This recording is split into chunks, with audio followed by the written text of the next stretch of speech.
So UFC 290 just took place and is probably going to go down as the best card of 2023, and following it up is a pretty weak Apex card in my opinion. UFC Fight Night Holm versus Bueno Silva. A little bit of a disappointing follow-up to a fantastic card that we just had at UFC 290, but overall July is a great month for be a UFC fan. This should be an okay card. There are some very good highlights. I mean, Azat Maksum is 16-0, making his debut. Terrance McKinney versus Sadykhov is going to be a banger. Azaitar versus Prado is going to be a banger. Walt is making his long-awaited return, which I'm very excited about. And even lower down on the card as well, we're going to have some fun fights. It's going to be one of those sleeper cards, in my opinion, where the name value isn't very high, but there's going to be a lot of finishes on this card, and I really cannot wait to talk about it. But before we do, I am going to shout out my We Want Picks 3-day free trial you can get if you sign up and you do use the code ARTEM. You will get access to all of this sort of thing. You'll get Angelo's bets, you'll get Jacob's bets, you'll get my articles about UFC and other promotions as well, and also a bunch of other bets that I recommend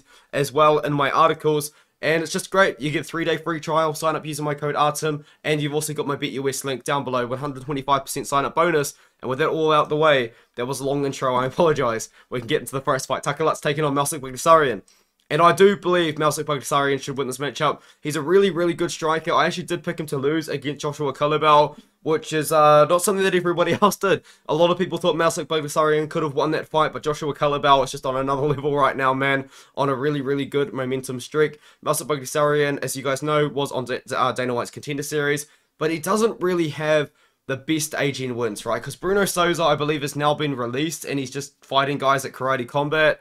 And then Colin Anglin didn't have the best run. And Dennis Bazooka has gone on to have good success, but he's probably never going to be in the UFC due to his criminal record.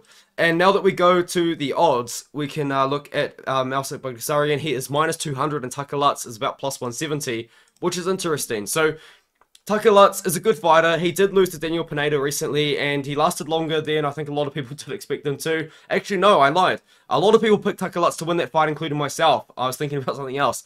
Pineda went out there and looked really good. What I was trying to say was Pineda finishes everybody in the first and the second round, and Tucker Lutz went out there and had a lot of success in that matchup, and then eventually did get finished because Daniel Pineda is just a beast at 145 pounds. It was a very fun fight when it did take place. He lost to Pat Sabatini, but we know how good Sabatini is. He was also a contender fighter, taking on Sherrod Brackledge, and he did beat Kevin Aguilar, who is an older guy at this point in his career. But when it comes down to it, I believe Melsik Baghdasaryan can keep this fight on the feet, and I think he can outstrike Tucker Lutz. I think he is the more technical kickboxer. He's a very, very good kickboxer. He was having a very competitive kickboxing fight with Joshua Culibao. He beat Bruno Souza in a fight which took mostly on the feet, and Bruno Souza is a pretty good guy. He does have a karate base.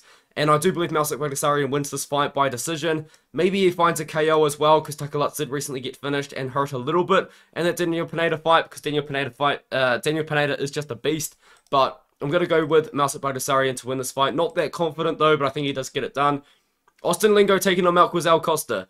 Austin Lingo is a very interesting case in the UFC, because this guy, at one point in his career, was an absolute machine at first round finishes. He started his whole career 7-0, first round finishes for days, first minute finishes for days. Now that he's made it to the UFC, he's just not really seeing that same success. He took on Nate Landwehr, but that was a pretty tough matchup for him, because Nate Landwehr, as we know, is a borderline top 15 guy. He probably is like a top 25 fighter at 145 pounds. He did lose to Dan Ige, which is a little bit of a shame, but he still kind of held his own in that matchup. He was having success, and he got hurt a lot at the end of each round.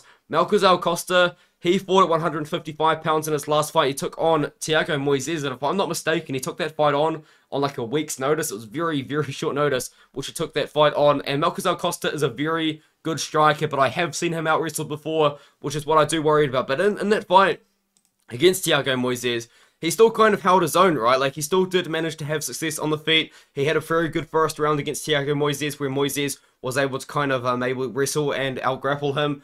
But I think he can keep the fight on the feet here. It's going to be pretty big for 145 pounds. I mean, both guys are. Austin Lingo is also 5'10" for the weight class. But Melquizael Costa, even when he did fight against Thiago Moises, he didn't really look that small.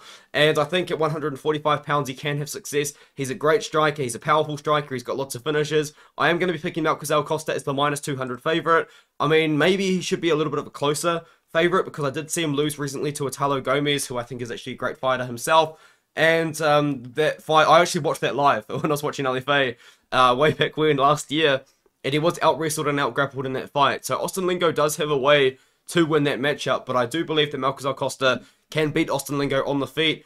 And I do believe that Melquizael Costa can find a knockout on the feet as well, just with the way that he fights, with his fighting style. He's a very aggressive striker. He's a shoot box guy. If you guys know me, you know I love the shoot box guys, and I'm telling you, shoot box guys are aggressive strikers, and that's what Melquizael Costa is. He's going to go out there, and I think he's going to knock out Austin Lingo by being super aggressive. Istela Nunes versus Victoria Dudakova is a good matchup, and I'm going to give you guys a very big inside scoop that, you know, like, no one actually, no, this is actually a fact. Nobody else can give you this inside scoop on Victoria Dudakova.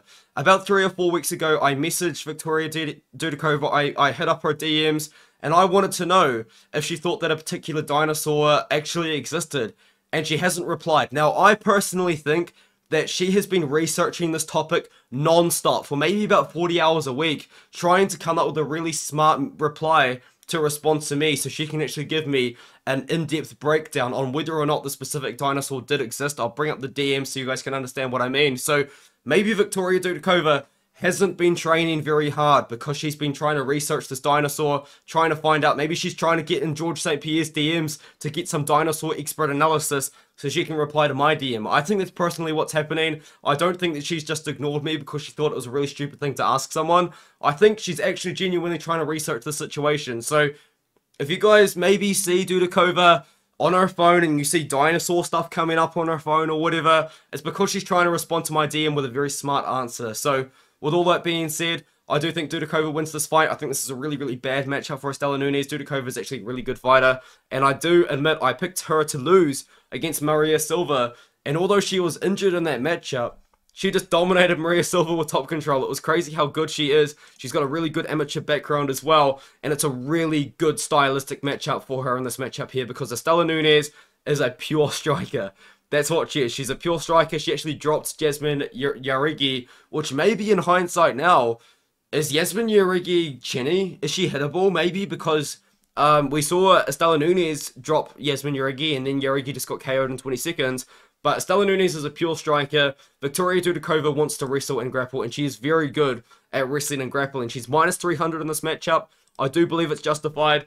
I'm almost never confident in women's fights, but this is a fight I'm pretty confident in. I'm going to go the medium confidence. Almost every single women's fight I pick, no matter the cause, is a low confidence pick. But I'm going to go the medium confidence pick in this matchup here. I do think that she can beat Istela Nunes. I think she can submit Istela Nunes as well. I think she's just so much better at grappling. She dominated Maria Silva, who's a really good fighter herself. Before that, she doesn't have the best wins, but trust me, Victoria Dudakova is a great fighter, and she is, she's just great. She's great, and I hope that she can reply to me soon, because I'm getting desperate. But Genaro Valdez is taking on Evan Elder, and this is going to be a banger, man. Genaro Valdez is a scrappy dude. He loves to stand and he loves to bang, and every single fight that he's had has been fun. His fight against Matt Frivola, although it was him getting like just beaten up constantly, consistently by Matt Frivola, it was fun. His fight against Natan Levy, it was pretty fun. Now, Natan Levy was able to have success from the outside and then eventually grapple after he got hurt by Genaro Valdez. But Genaro Valdez is a brawler, man. This guy loves to go in there and he loves to brawl. And that's what he does. Genaro Valdez will go out there and he will brawl with Evan Elder. But I think Evan Elder is going to prove to be the more technical striker. He's coming off that loss to Nazim Sadykhov, where you could argue he was on his way to winning that fight after that really, really nasty cut kind of stopped the fight, and it was a pretty bad cut, to be fair, to stop the fight, so it wasn't that bad, but he was looking really good on the feet against a much, much more technical striker in Nazim Sadykhov, who's also on this card, by the way, and he did lose to Preston Parsons, but that was on short notice, upper weight class. He is a good fighter in Evan Elder. I think he's going to be more technical. I think he can avoid the brawling from Genaro Valdez, and if he doesn't get lured into a brawl, I think he wins this fight by out-techniquing, is that even a word? By just being more technical than Genaro Valdez. So I am going to be going with the minus 275 favorite, Evan Elder, to defeat Genaro Valdez. I don't like those odds. I don't like those odds. Oh my goodness. But I think Evan Elder should win. I think he should be able to just be more technical than Genaro Valdez. Kind of in a similar way to Natan Levy, but with less wrestling at the end. So, yeah, let me know what you think of that comment, that pick in the comments. This was an interesting one. Carl Deaton III taking on Alex Munoz. I actually had to go back and watch Alex Munoz's fights and actually watch Carl Deaton's fights as well, but to kind of remind myself of these two, because if you guys can believe it, Alex Munoz hasn't fought for 2 years, and he just hasn't really been active. I actually don't know why he's taken so much time off, because he did actually have a fight booked in 2021, I believe it was, and it fell through, but it wasn't because Alex Munoz was injured, it's because Herbert Burns withdrew from the fight. So I don't really know why Alex Munoz has been taking so much time off, but he's a really good wrestler. He wrestled for Oklahoma State, I believe it was, as a college person, I guess, as a college student, and he is a really good wrestler. You know, I think he'd come up as a runner-up in a national wrestling championship as well. And I think he is going to go out there and beat Kyle Deaton III. I watched Kyle Deaton III's fight against Joe Sadykhov. The takedown defense didn't look that good. Now, Joe Sadykhov is a fantastic grappler in the UFC, and he does have a fantastic record in the UFC, and he took it on short notice. But Kyle Deaton III is really small for 155 pounds, and it's the opposite to who Alex Munoz has been fighting recently, because when he fought Luis Pena, I think Luis Pena is like 6'2" at 155 pounds, which is crazy. And Munoz took him to a split decision by wrestling. And that's what Munoz does. Munoz is like a pure wrestler for the most part. He'll take you down and he'll kind of control on top. And that's probably, I think, he can do against Kyle Deaton III. Now, Kyle Deaton III is also a grappler. Most of his wins happen to be by submission. But I just think when this guy is on bottom and when he's not being the offensive grappler, I think Alex Munoz can get Kyle Deaton III down, and I think he can control Kyle Deaton III, and I'm going to pick Alex Munoz to win by decision in this matchup. I think if Kyle Deaton III wins, it's going to have to be by submission, but give me Munoz to win this fight. This is a fight to keep your money away from, in my opinion, because Munoz hasn't fought for 2 years, but Munoz is about minus 150-ish, and Kyle Deaton is about plus 120 or so. Now move on up the card. Tyson taking on Azat Maksum. Now, this is an interesting fight. And if you guys know me, you guys know that I know prospects. So obviously I know who Azat Maksum is. And I was very, very excited when both Azat Maksum and Asu Almabayev, who's making his debut, I believe, in only a couple of weeks, were signed at the exact same time. And I was like, man, so 2 Kazakhstan fighters from the flyweight division. And it's going to be a fun fight because Tyson, if you guys know, he's a good striker and he's got really good takedown defense. In fact, Tyson Nam, before his last fight against Bueno Silva, had never been taken down before. It was very, very crazy and interesting, but then Bueno Silva landed a good shot on Tyson Nam, an older Tyson Nam who's almost 40 years old, and then managed to get the submission. Now, Azat Maksum, you know what he's going to want to do. Now, you can kind of make a bunch of assumptions kind of based on his name, but he can wrestle and he can grapple. But when he does grapple, he's a very good grappler and he's got very strong top control. He's got that very good arm triangle choke over the undefeated Nurbek Belitbekov. He's also got a bunch of other submissions where he has been able to control on top and then find the submission. He can control just fights on top, like when he fought Ailin Gabriel, which is a good win. Fabricio Nunes is a fantastic win as well, because he's a short, scrappy little dude who didn't really fight the best guys, but he was dangerous, because most of his wins were in the very first round, and he managed to go out there and he beat Fabricio Nunes. Ailin Gabriel as well doesn't have the best record in the world, but once again, that is still a good win to have. Now, he has aged pretty badly, but Ailin Gabriel's been in there with the great guys, like Lucas Rocha, who was 11-0 at the time, and Gabriel knocked him out in the first round. So, Azat Maksum, although early on you could say, yeah, the record is a little bit sketchy. He was 7-0 fighting a debuting guy, 6-0 fighting a debuting guy. They're not good looks. I'm going to be honest. That is sketchy. However, recently he's really put it together, and I do believe that he can put it together in the UFC level. However, there is a big problem with this fight. Azat Maksum is minus 400, and I genuinely don't believe that he's really proven himself to be minus 400 over Tyson Nam. Maybe he goes out there and dominates them and looks like a minus 400 prospect, but at the end of the day, Tyson Nam is still a legit fighter. He's got a bad record, but man, he's been around and he's fought some really good guys in the UFC. He went to a split decision with Matt Schnell. He beat Ode Osborne by knockout after he countered that flying knee. He went to a pretty fun fight with Bueno Silva, who's now ranked because of that. He beat Zaruk Adashev, who's a fantastic striker. He lost Kai Kara France. Like, he's fought good guys, and even way back when, he actually beat the Bellator champion at the time, Eduardo Dantos, but that was in 2012. So maybe you can excuse that one. But you guys understand what I mean? I'm just trying to warn you guys. Azat Maksum, I think he's a fantastic fighter. He's 16-0. He's a great prospect. I'm so happy that the UFC signed him, but I wouldn't bet on him at minus 400 against a guy that has proven himself to be the level of Tyson Nam, who is a former top 15 guy, very recently formerly a top 15 guy in the flyweight division. So give me Maksum to win by submission in this matchup. Nam, I think he can get taken down by Maksum here, because Tyson Nam, he hadn't been taken down by anybody until then. But to be fair, he wasn't really fighting anybody that was trying to take him down. but in the UFC that is. But now, I think Azat Maksum is going to go out there and try and take him down. I do think he manages to get him down and give me the much younger Azat Maksum to win this matchup. This is another fight I had to go back and watch quite a bit of tape on. Ailin Perez versus Ashlee Evans-Smith.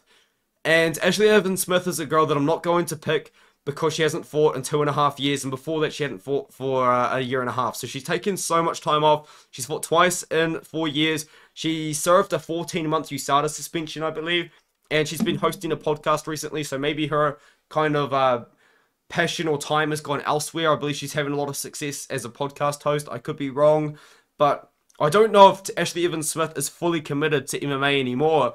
However, I would not be surprised. I genuinely wouldn't be. I would not be surprised if Ashlee Evans-Smith won this fight. I was watching her fight. I thought she looked really technical on the feet in her fight against Norma Dumont, against Andrea Lee, where she did manage to wrestle a couple of times, but she did get beaten up by Andrea Lee, and Beck Rawlings, and that was a fun fight. Those two girls threw a lot of volume in that matchup, and Ashlee Evans-Smith even got a takedown. But these are fights from years ago that I'm watching. You know, I'm watching tape on a girl 4 years ago, so she hasn't fought for 2.5 years.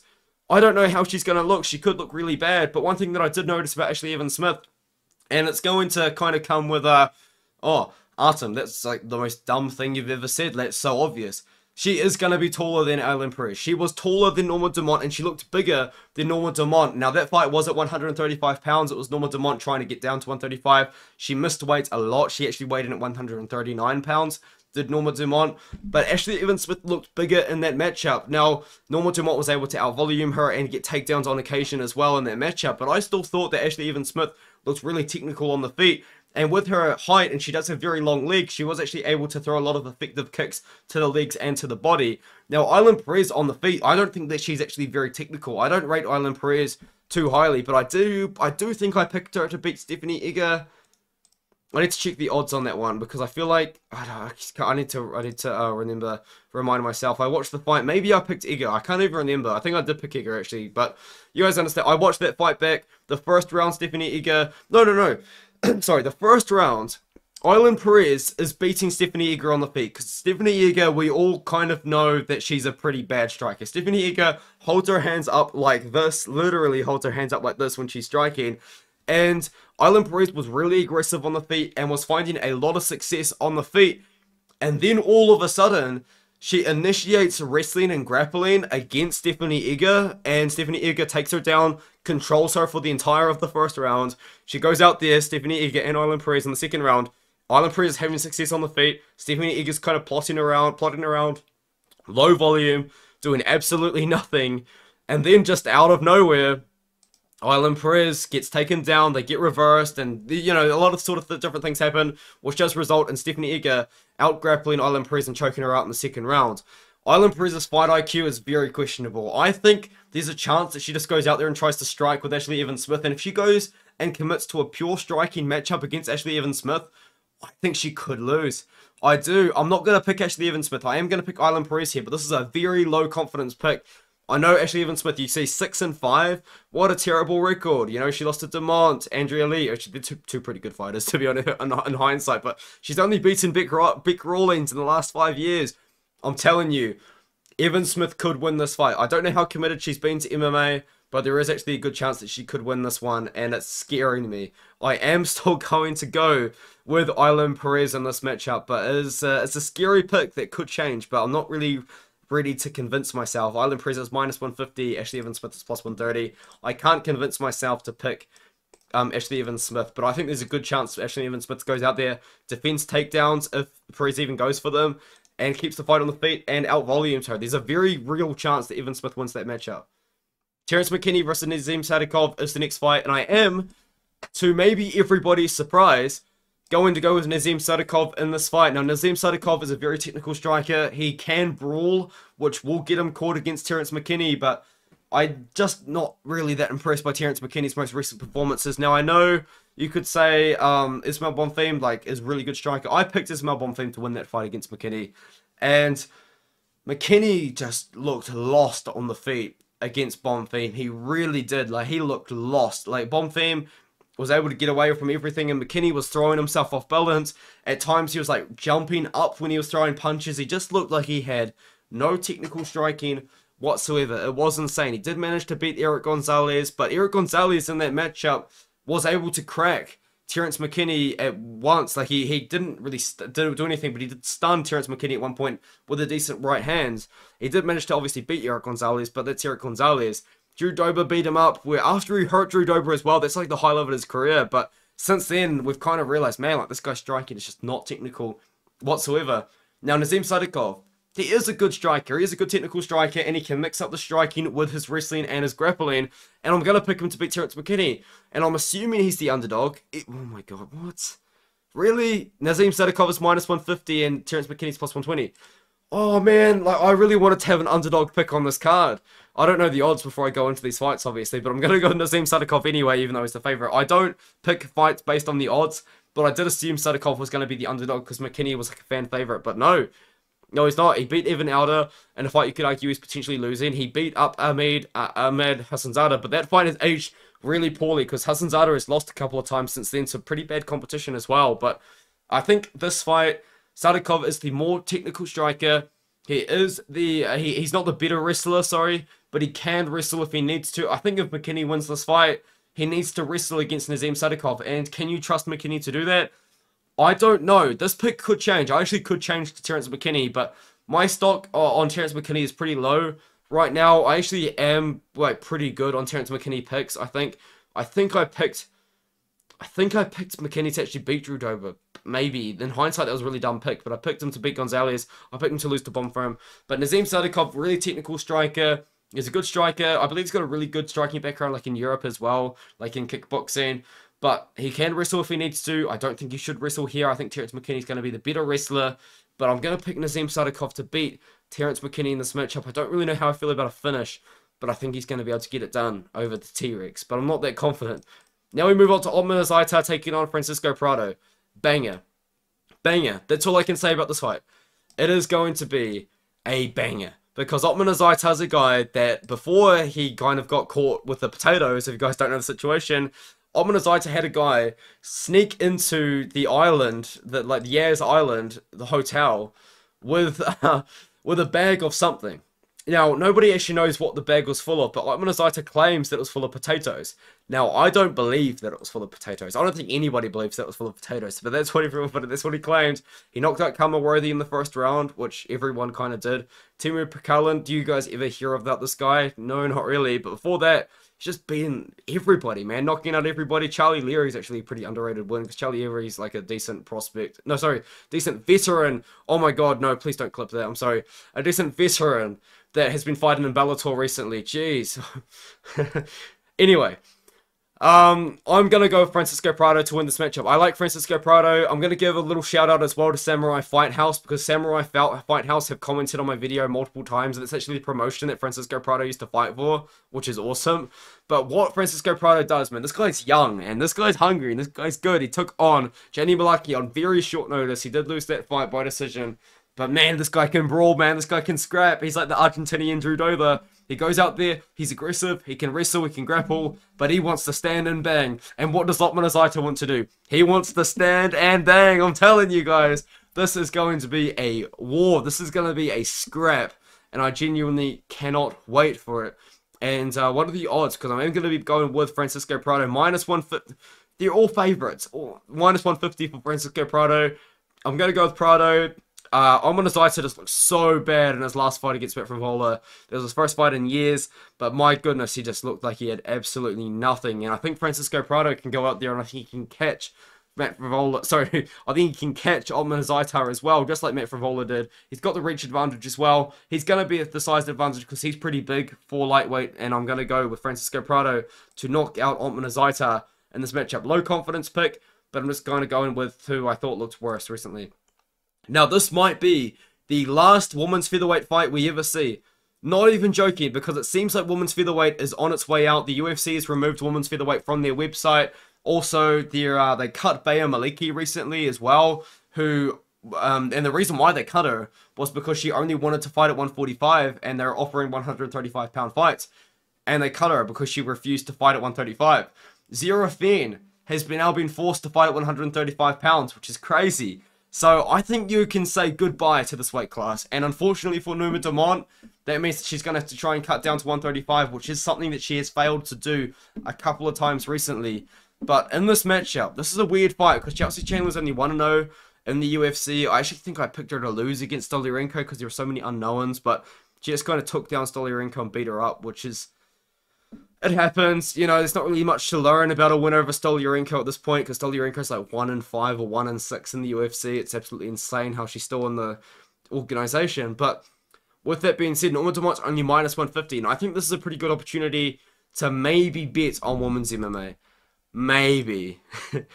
Maybe. Because I think Norma Dumont really should win this fight. Norma Dumont's a great fighter at women's 145, which is a shame because it just doesn't exist anymore.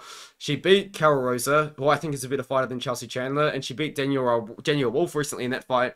And what's so impressive about that fight, she struck with Danielle Wolf for the most part. And Danielle Wolf, if you guys don't know, she had a really big amateur boxing career, and she came over to MMA. Didn't quite work out for her, which is a shame, but she had that close fight against Melsik, which she could have won if she didn't have negative fight IQ.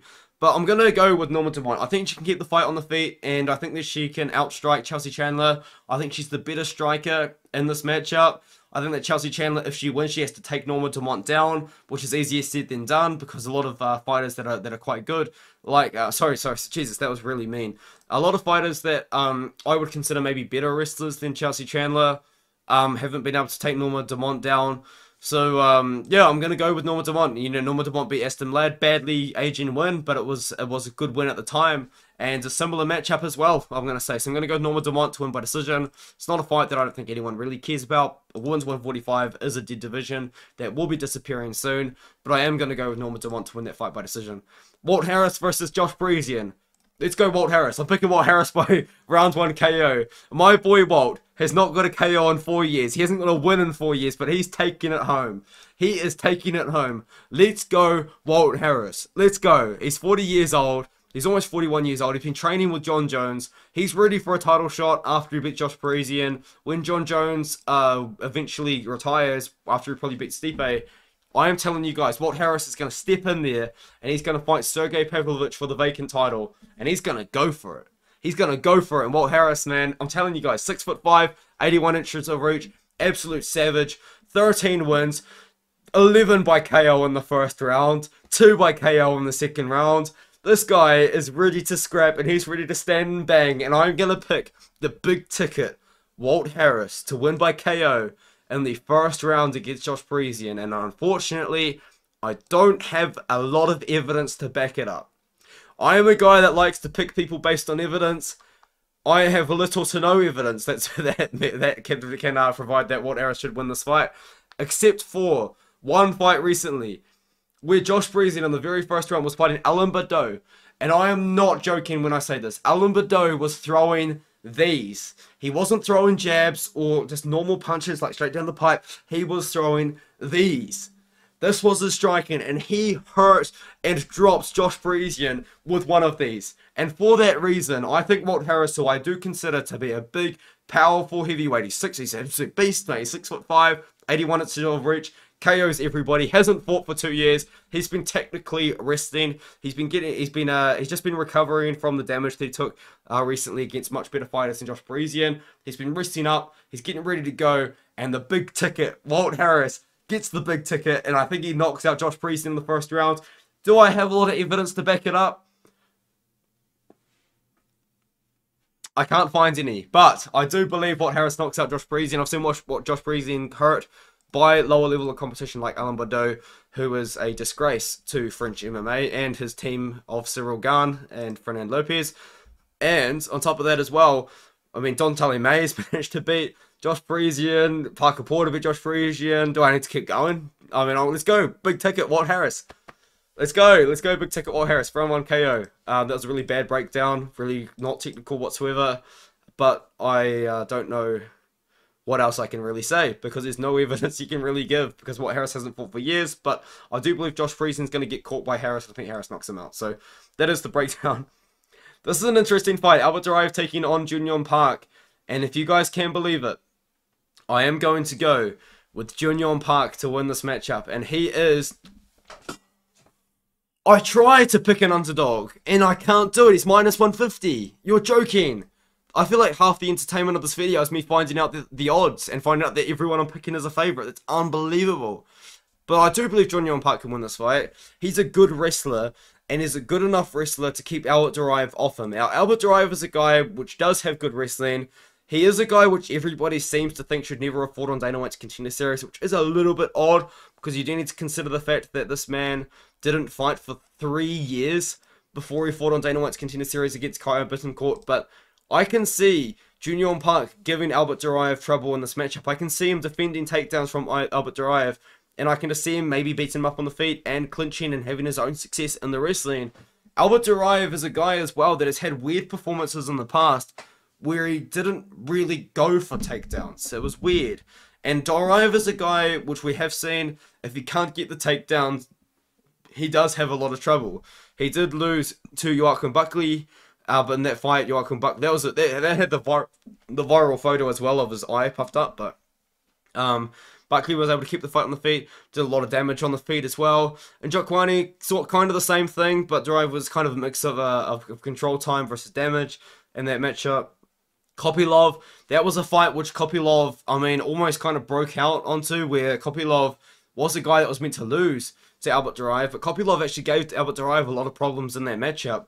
Now, Jun Yong Park, I think he can give a lot of problems to Albert Duraev in this matchup as well, kind of based off Duraev's last 3 fights. I think Jun Yong Park's a really big guy for the weight class. He's a beefy dude, got lots of muscle. He's got good takedown defense. He's got decent striking as well. He's not the best striker in the world, but he can strike.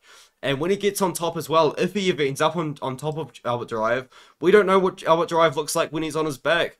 And I can't imagine it to be that great. So I can see Jun Yong Park maybe even having the success of getting on top. Now, the problem with Jun Yong Park is he has not fought very good competition recently.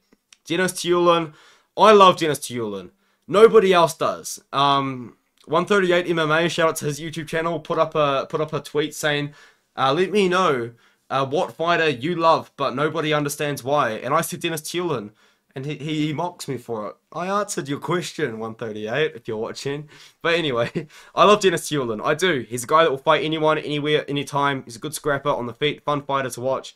But he had nothing off his back, and Park just dominated him. Joseph Holmes, we know now, isn't the best fighter in the world. Eric Anders, you know, he should have won that fight against Eric Anders. He did beat Eric Anders, but Anders made a big deal about the complaining. But anyway, I think I kind of talked too long about this fight. I do think Park wins this matchup. I am surprised that he's the favorite, which kind of tells you about how confident I am in him. But I am going to pick Jun Yong Park to win this fight by decision. Holly Holm now taking Mayra Bueno Silva on. This is a weird fight because I think Holly Holm beats her, but I wouldn't be surprised if she doesn't. And I'm going to tell you guys one little thing that could really make you think, huh. If Holly Holm wins this fight, she might get a title shot, and it might not be against Juliana Pena. There are rumors going around, legitimate rumors that I've seen from legitimate sources that have told me information like Chito Vera versus Pedro Munoz was in the works before anybody else ever announced it. Those same sources are saying that Ronda Rousey could be coming back to the UFC. Insane, I know. But if Holly Holm wins this fight, could you see Holly Holm versus Ronda Rousey 2 for the vacant bantamweight title? That would be absolutely ridiculous, and I genuinely believe that it might happen. I think that's insane, right? I know how crazy it sounds, but it could happen. The stars could align. But in this matchup, I think Holly Holm does win. I think Mayra Bueno Silva's a great grappler, but the problem is she doesn't go for takedowns. Now, she actually did go for takedowns against Lena Landsberg recently, which was very smart. And I do think that is why she won the fight, obviously. I mean, but anyway, Mayra Bueno Silva is a very, very good grappler, but she doesn't go for offensive takedowns. She only really wins fights when her opponents take her down, which is weird. But Mayra Bueno Silva is just a really good grappler who doesn't go for offensive takedowns. She should go for offensive takedowns against Holly Holm. But one thing I'm going to say is Holly Holm is going to be bigger than Mayra Bueno Silva. And I believe Holly Holm can keep this fight on the feet. Holly Holm has seemed to kind of introduce this new clinch game, which is very boring to watch. But I think Holly Holm can use that clinch game to negate Mayra Bueno Silva getting the fight to the ground, even though she doesn't really go for takedowns anyway. And also negate the Muay Thai of Mayra Bueno Silva as well, and keep the fight on the feet. I think she can defend takedowns from Mayra Bueno Silva if she has to. And I do believe that she is the better striker as well. Bueno Silva's a great Muay Thai striker. She is. But Holly Holm, we've seen multiple times how good Holly Holm actually is on the feet. She has that split decision loss to Ketlin Vieira. A lot of people thought she maybe should have won. There's arguments either way. But and then she went out there and just dominated Yana Santos, who recently had a very competitive fight with Carol Rosa. So there's a lot of sort of things to be talked about in this matchup. Unfortunately, it is the main event. I mean, Jack Della Maddalena is rumored to potentially get a fight on this card. I hope he does. It would save the card for sure, make it so much more exciting. But as I said, this is a sneaky banger card. This is a sneaky good card. There's going to be banger fights on this card. But to top it off, we've got Holly Holm winning a decision in my books. I think Holly Holm wins a decision. A 5-round decision over Mayra Bueno Silva. Mayra Bueno Silva has never been 5 rounds before. She does train at shoot box, which is fun, but she doesn't go for offensive takedowns, which is a shame. And she kind of does have that shoot box style. Aggressive Muay Thai with aggressive BJJ. But she doesn't wrestle, which is to her detriment. Would she be smart to wrestle against Holly Holm? I'm going to say no. Because I think Holly Holm can defend the takedowns, keep the fight on the feet. And she's got 5-round experience. We know that she can go 5-round. She's gone 5 rounds before. I think Holly Holm wins this fight by decision. A lot of people picking Bueno Silva by sub.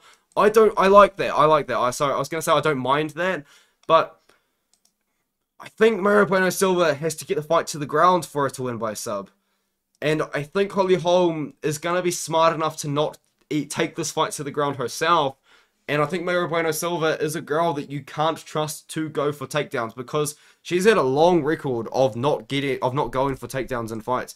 In fact, I'm going to try and bring this up actually real quick for you guys so you guys can see that I am being serious about this. But if you go to Mayra Bueno Silva's UFC stats and you look at her, Mayra Bueno Silva's the girl at the top. She got 2 takedowns against Lena Landsberg. Very, very smart. But before that, 0 takedowns across her entire career in the UFC, although she had won a lot of fights by submission. She only ever really used her BJJ if her opponents took her down, which is weird, I know.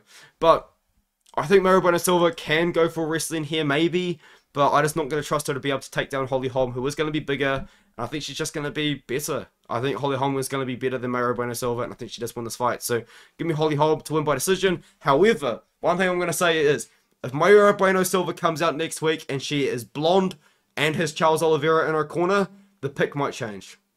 I'm telling you, these shoot box guys and girls, Charlie Olive's minions, when they have Charles Oliveira in their corner, we saw it with Alves Brenner versus Guram, they just become different beasts. They just become different beasts. The shoot box effect, man. Charles Oliveira's minions are taking over, but I don't think that Charles Oliveira's minion and Mayra Bueno Silva wins and beats past Holly Holm. Let me know what you think in the comments below. I think that breakdown got really sloppy towards the end, but that was after a 7-hour live stream of UFC 290. But with all that being said, let me know what you think in the comments, and I'll see you guys in the next matchup. In the next video. Jeez Christ. See, this is what happens when you record after a 7-hour live stream.